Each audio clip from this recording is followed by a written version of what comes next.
अगर तो आप चाहते हैं कि पायल तडवी, रोहित वेमुला और पोस्टर पे अगला चेहरा मेरा देखना चाहते हैं तो आपकी मर्जी, आप घर बैठ के देखिए। एक ही निर्णय लिया था कि नौकरी नहीं, अब न्याय चाहिए, और उस न्याय के लिए लड़ते लड़ते अब सबर की जो हद है वो पार हो चुकी है। ये सिर्फ और सिर्फ जाति है, क्योंकि जो जाति से ऊपर है वो अंदर है और उसको संरक्षण मिल रहा है। वाइस चांसलर उनकी मदद कर रहे हैं और सब बैठ के उनकी मदद कर रहे हैं, और वहां पे वो क्रिमिनल बैठी है। देखना होगा जीवित तो आ जाइएगा, अगर फोटो में देखना होगा तो वो आप बता दीजिएगा, क्योंकि हमारा समाज ना 13वीं पे आता है। ये डॉक्टर रितु की लड़ाई नहीं है, ये यहाँ पर भारत के हर कोने में बहन बेटियां जितनी भी हैं, जो पढ़ने वाले शिक्षक हैं, जो प्रोफेसर हैं, उन्हें सोचना चाहिए, उनकी लड़ाई है। मैं आप सबको ये चीज कहना चाहती हूँ, क्योंकि आपके माध्यम से जो भी दर्शक ये चीज देख रहे हो, आप मेरे को आज यहाँ देख लीजिए। पता नहीं इस आंदोलन के चलते आप दोबारा देख पाए या ना देख पाए। अगर तो आप चाहते हैं कि पायल तडवी, रोहित वेमुला और पोस्टर पे अगला चेहरा मेरा देखना चाहते हैं तो आपकी मर्जी, आप घर बैठ के देखिए। और अगर आप नहीं देखना चाहते तो मेरे साथ उस आंदोलन पे आइए, क्योंकि मैं समाज के सम्मान की और आत्म सम्मान स्वाभिमान की लड़ाई है, मैं लड़ रही हूँ। मैं जीवित होके मैंने मिसाल दे दी है, मुझे नहीं लगता मुझे कुछ ज्यादा कहने की जरूरत है।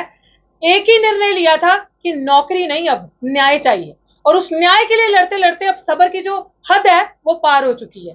इसलिए आप सबके सामने है, निर्दोष यहां खड़ा है, नौकरी से बाहर है, दिल्ली विश्वविद्यालय के अंदर जो आरोपी है, जो क्रिमिनल है, वो कुर्सी पे बैठी है, आपके सामने है। तो ये दो किस्म की प्रक्रियाएं जो दिल्ली यूनिवर्सिटी से हो रही हैं।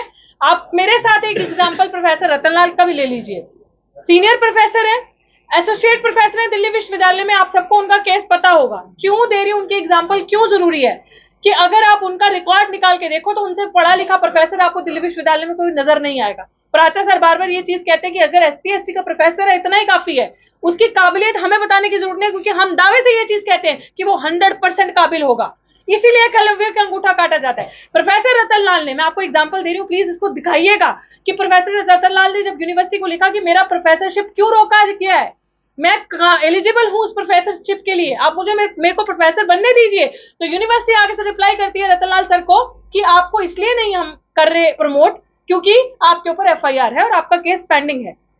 और दूसरी तरफ जो प्रिंसिपल हैं डॉक्टर सविता रॉय, जिनके ऊपर में चार्जशीट तक जमा हो चुकी है मेरे केस में, एफआईआर एससी एसटी के अंदर हुआ और चार्जशीट तक जमा है कोर्ट में, तो उसको अभी तक आपने वहां बिठाए रखा है। वो वहां है और हम बाहर हैं। और क्यों? क्योंकि ये जो जाति है ये कभी नहीं जाती, ये सिर्फ और सिर्फ जाति है, क्योंकि जो जाति से ऊपर है वो अंदर है और उसको संरक्षण मिल रहा है। वाइस चांसलर उनकी मदद कर रहे हैं और सब बैठ के उनकी मदद कर रहे हैं, और वहां पे वो क्रिमिनल बैठी है और आए दिन पता नहीं कितने दलित आदिवासियों का, भोजनों का वो गला काट रही है वहां बैठे। और वहां पे जो साजिश चल रही है वो तो चलेगी। 28 तारीख को मैं 12:30 बजे से उस प्रोटेस्ट पे बैठ रही हूं।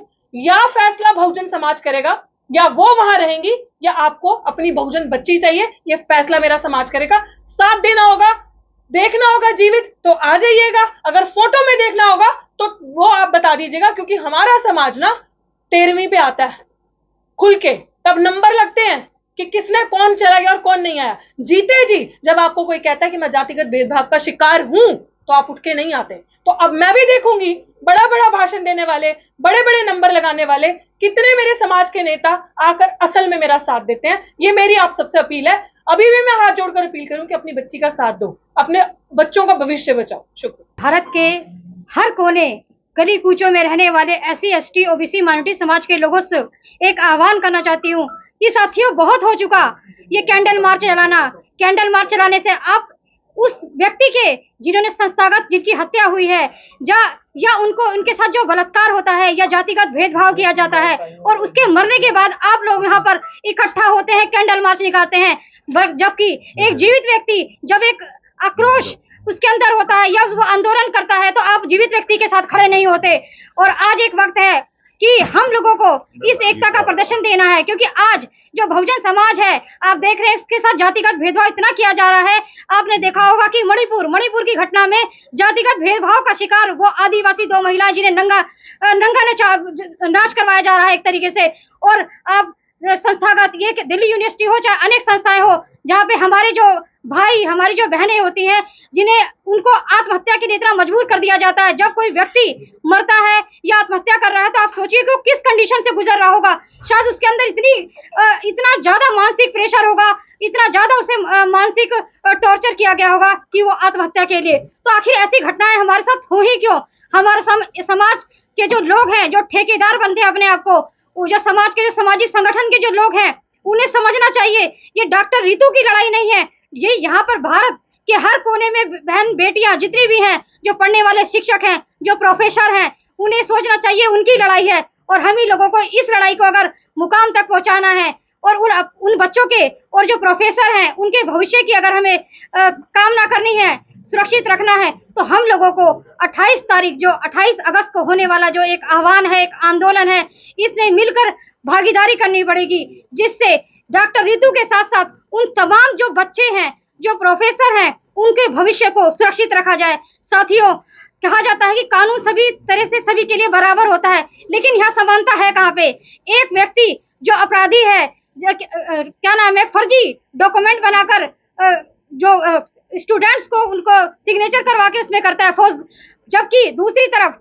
एक वो व्यक्ति जो कंप्लेनेंट है, जिसके साथ प्रताड़ना हुई है, वो बाहर है और जो अपराधी है वो शान से अपनी कुर्सी पे बैठी हुई है। तो ये न्याय का अलग अलग रूप क्यों? एक वीआईपी जो कल्चर चलाया जा रहा है कि जो अमीर या जो बहुत पॉपुलर लोग हैं वो तो क्या कहते हैं आराम से रह रहे हैं, एक जो आम व्यक्ति को बिल्कुल अपनी क्या नाम है आंदोलन के लिए सड़क पर उतरना पड़ रहा है।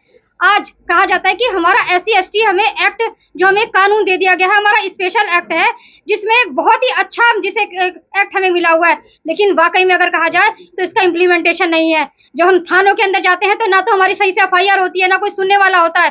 अगर हमने मेहनत कर भी दी, अगर हमारी FIR हो गई, तो उसके अंदर भी इस तरह से षड्यंत्र रचा जाता है कि आपकी चार्जशीट ना करके क्लोजर रिपोर्ट फाइल कर दी जाती है। इस तरह से केस को दबाने के लिए, और कोर्ट तक तो पहुंच ही नहीं पाता, और उसे क्या देते हैं बाद में कोर्ट के अंदर कि आजकल तो SC/ST के लोग जो हैं फेक केस बनाते हैं, लोगों को फंसाते हैं। तो साथियों, ये लड़ाई न्याय की लड़ाई है और डॉक्टर रितु की लड़ाई नहीं, हम सबकी लड़ाई है, आपकी बहन बेटियों की लड़ाई है। हम एक सामाजिक कार्यकर्ता होने के बावजूद अगर हम अपनी मेहनत कर सकते हैं, तो घर के अंदर बैठे हुए वो सभी लोग जो अपने आप को कहते हैं कि हम जिंदा दिल लोग हैं, सड़क पे उतरिए और 28 तारीख को दिल्ली यूनिवर्सिटी में आप सभी डॉक्टर रितु का सपोर्ट करने के लिए जरूर आए। जय भीम, जय भारत, जय संविधान।